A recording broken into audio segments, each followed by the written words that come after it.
Pourquoi les Africains ont-ils la peau noire? La peau foncée des populations d'Afrique subsaharienne est une adaptation génétique à l'environnement équatorial, façonnée par des centaines de milliers d'années de sélection naturelle. La couleur de peau est déterminée par la mélanine, un pigment produit par les mélanocytes. Plusieurs gènes régulent cette production, notamment ceux affichés à l'écran. Près de l'équateur, le rayonnement ultraviolet est intense toute l'année, et les UV ont deux effets opposés sur le corps. D'un côté, ils dégradent les folates, des vitamines B9 essentielles à la reproduction. Une carence en folates pendant la grossesse augmente fortement le risque de malformations graves chez le fœtus. De l'autre, les UV permettent de synthétiser la vitamine D, indispensable aux os et au système immunitaire. Une peau foncée riche en mélanine filtre les UV nocifs et protège les folates, mais réduit la synthèse de vitamine D. En Afrique équatoriale, c'est un compromis parfaitement calibré. Assez de mélanine pour protéger les folates, suffisamment de soleil pour maintenir la vitamine D. Mais cette adaptation n'est pas uniforme à travers le continent. Les populations les plus foncées se trouvent près de l'équateur, là où les UV sont les plus intenses. Les Nilotiques du Soudan du Sud, comme les Dinka et les Nouers, comptent parmi les personnes à la peau la plus foncée au monde. Plus on s'éloigne vers le sud du continent, plus la pigmentation diminue. Les San d'Afrique australe ont une peau nettement plus claire. La raison est simple. Moins d'UV signifie moins de sélection naturelle en faveur d'une peau foncée. À ces latitudes, une peau trop foncée bloquait trop d'UV et réduisait la production de vitamine D, ce qui fragilisait les os, affaiblissait le système immunitaire et diminuait les chances de survie et de reproduction. Sur des milliers de générations, les individus à peau légèrement plus claire, qui produisaient mieux leur vitamine D, ont été favorisés là où ils auraient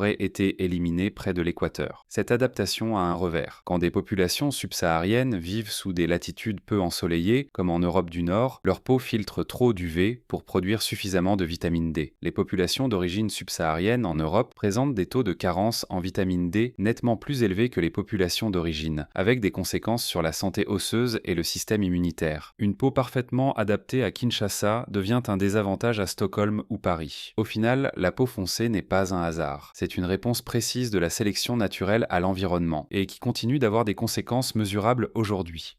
Abonne-toi si tu veux en savoir plus sur tes origines, je poste tous les jours des vidéos sur la génétique des peuples.